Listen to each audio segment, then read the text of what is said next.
Hi dear student, कल आपको Gauss के प्रमेय का अनुप्रयोग नंबर 1 करवाया गया था। आज दूसरा एप्लीकेशन करवाने जा रहे हैं।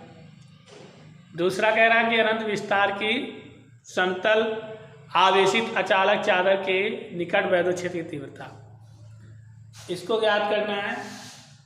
तो मान लीजिए कि एक अनंत विस्तार का जो है अचालक आवेशित चालक जो है आवेशित अचालक जो है फैला हुआ है चाल के साथ, लेकिन उसकी लंबाई जो है अनंत तक है। उसके निकट मान लीजिए ये एक चादर है ये, और इस चादर की लंबाई जो है अनंत है, मतलब इनफाइनाइट है। तो इसके लिए हम क्या किए, इसके एरिया पर, जैसे मान लीजिए ये एरिया मान लीजिए, इससे किसी r पॉइंट दूरी पर जो r पॉइंट एक बिंदु माने, और उस बिंदु पर हम वैद्युत क्षेत्र की तीव्रता ज्ञात कर लेते हैं। अगर उस क्षेत्र पर जो वैद्युत क्षेत्र की तीव्रता होगी वही जो है इस पूरे, मतलब जो चादर है इस पूरे चादर के जो है के वैद्युत क्षेत्र की तीव्रता के बराबर होगा। तो जो चादर होगी उसकी प्रत्येक पॉइंट पर वैद्युत क्षेत्र की तीव्रता वही होगी। ये आपको प्रूफ करना है। तो इसके लिए क्या किए कि हम एक चादर माने, उसके किसी एक स्मॉल एरिया, ऐसे एक एरिया ले लिए जिसका क्षेत्रफल ए है, उससे r दूरी पर, मतलब चादर से r दूरी पर एक पॉइंट P माने जिस पर आप वैद्युत क्षेत्र की तीव्रता निकाल लेंगे। और चूंकि जो चादर होगी उसके सभी बिंदुओं पर वैद्युत क्षेत्र की तीव्रता समान होगी, उसी को क्या कहते हैं, पृष्ठ घनत्व कहते हैं। तो किसी आवेशित पृष्ठ पर आवेश का पृष्ठ घनत्व रो बराबर होता है Q/A। तो अगर इस पर आवेश Q हो और इसका एरिया A हो, तो अब जो पृष्ठ घनत्व होगा इसके प्रत्येक पॉइंट पर वो होगा Q/D। ठीक, तो इसके लिए क्या करते हैं, इस तरह का एक फिगर बनाते हैं, एक एरिया लेते हैं, इससे r दूरी पर एक पॉइंट P मानते हैं, और एक हम गॉसियन पृष्ठ की कल्पना करते हैं, गॉसियन पृष्ठ की, जो कि पॉइंट P से होकर और एरिया को टच करते हुए जाती है, एक बेलन की तरह बिल्कुल। ठीक है, पॉइंट, क्योंकि चादर अगर इधर किसी पॉइंट P को माने तो उतनी दूरी पर यहाँ एक पॉइंट P' मान लेते हैं। और एक चीज, जो चादर पर जो भी चादर होता है तो वैद्युत क्षेत्र की जो दिशा होती है उसके बाहरी तरफ होती है, तो इसके लंबवत होगी। जैसे चादर है तो वैद्युत क्षेत्र की दिशा ऐसी होगी, तो इसकी जो दिशा होगी वो पृष्ठ के सामने होगी, और क्षेत्र की जो दिशा होगी वो भी सामने होगी। वही हाल इस P' पर होगी जो उसके अपोजिट साइड में माने, दोनों का जो मान होगा वो समान होगा।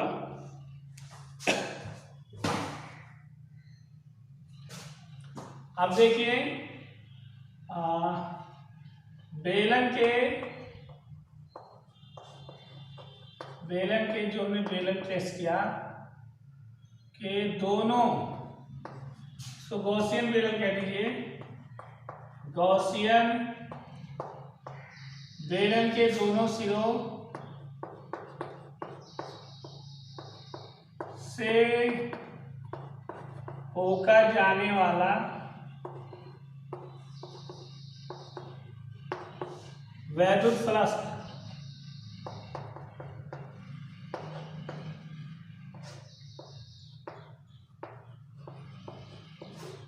मतलब इन दोनों सिरों से होकर जाने वाला जो वैद्युत फ्लक्स होगा वो देख लीजिए क्या होगा।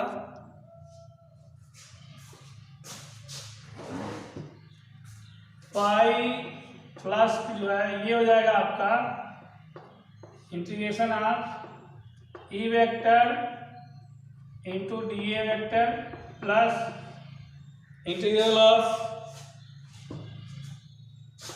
एरिया दोनों का निकाल रहे हैं, E product into dA product.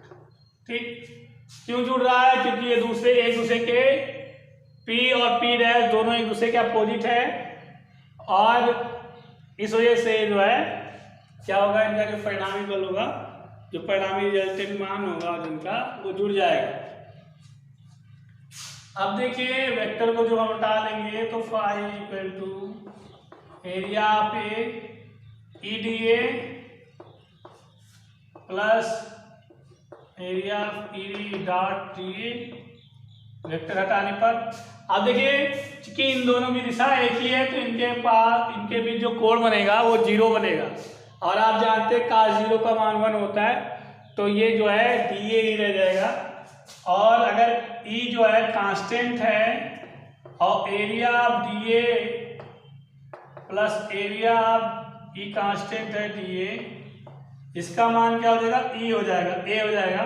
जब DA का एरिया निकालेंगे तो EA इंटू प्लस EA और दोनों को जोड़ेंगे तो 2EA, यानी हमारा जो फ्लक्स का मान आ गया दोनों पृष्ठों पर वो क्या आ जाएगा? 5E आ जाएगा, वो जो है 2EA आ जाएगा। ठीक है, इस पॉइंट को आप जो है अभी रहने दीजिए।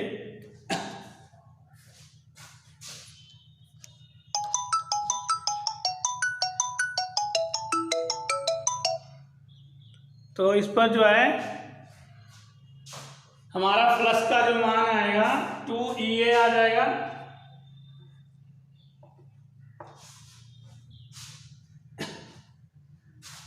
आगे देखिए तो थोड़ा मिटाना पड़ेगा, आप लोग स्क्रीनशॉट ले लीजिए। ये पृष्ठ घनत्व तो सिग्मा का मान लिखे दे रहे हैं, ये आगे जरूरत पड़ेगी इसकी।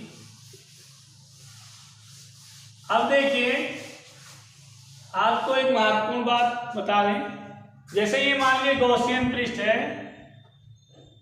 जो भी ये जो गॉसियन पृष्ठ है हमारा, ये बेलन का गॉसियन बेलन बनाया गया था हमको जो माने थे, तो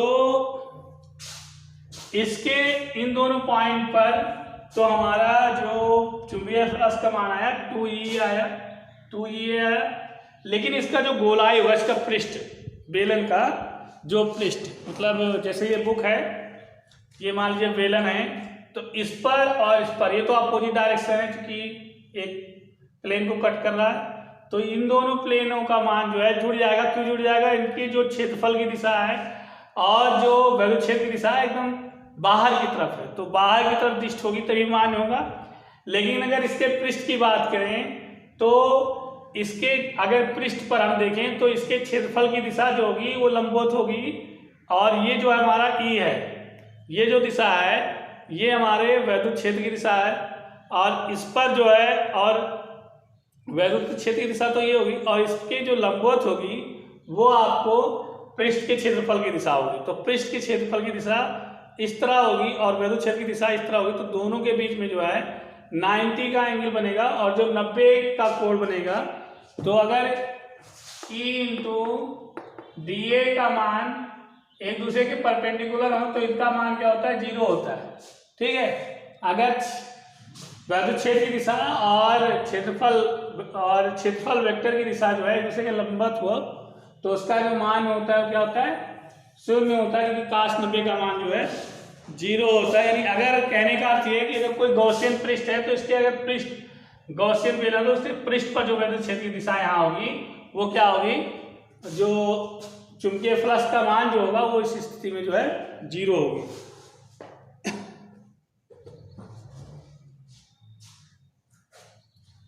तो क्या होगा? गॉसियन बेलन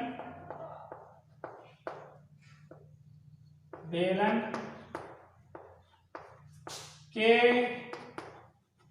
पृष्ठ पर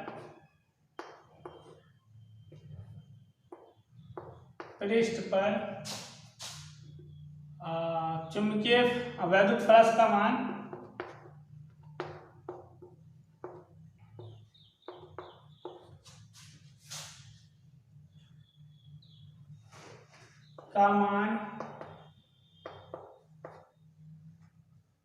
वैद्युत फ्लक्स 0 होगा, 0 है। ठीक, क्योंकि भी लिख लीजिए, क्योंकि E व DA ऐसे परपेंडिकुलर होंगे, ऐसे लिख लीजिए, लंबवत होंगे, कि एक दूसरे के लंबवत है, इसलिए जो है क्या होगा? गॉसियन बेलन पर जो है, बेलन के पृष्ठ पर जो है वैद्युत फ्लक्स का मान 0 होगा। इसलिए अतः कुल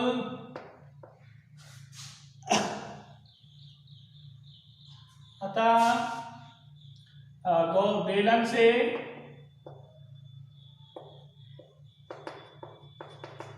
गुजरने वाला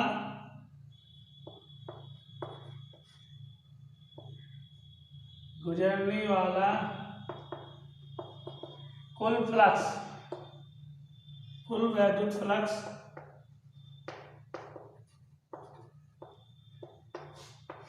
फाई इक्वल टू क्या हो जाएगा, ये 2EA, क्योंकि इसके पृष्ठ पर जो फ्लक्स का मान है वो 0 हो गया, तो इसी दोनों रिजल्ट के जो मान है जो हमारा 2EA आया वही कुल फ्लक्स का मान हो जाएगा। इसको हम इक्वेशन फर्स्ट मान लेंगे, ठीक है। और देखिए एक चीज, गॉस का प्रमेय क्या कहता है, गॉस के प्रमेय से इन्होंने कहा जो फाई वैद्युत फ्लक्स होता है उसका मान Q/ε0 होता है, ठीक। यहां से Q का मान क्या हो जाएगा, यहां से Q का मान सिग्मा इंटू A/ε0, Q का मान क्या हो जाएगा सिग्मा इंटू A। तो यहां से जो है Q का मान यहां रख दिया गया क्योंकि हम इस चादर की बात कर रहे हैं, ठीक है। इसको इक्वेशन सेकेंड मान लिए। अब उस क्वेश्चन की तरह इसको भी आप समझ गए होंगे, अगर आपने थ्योरम ढंग से देखा होगा क्या करना है जान गए होंगे।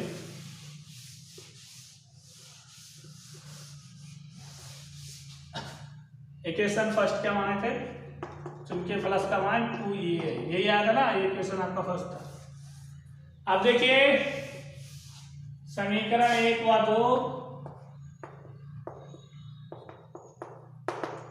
की तुलना करने पर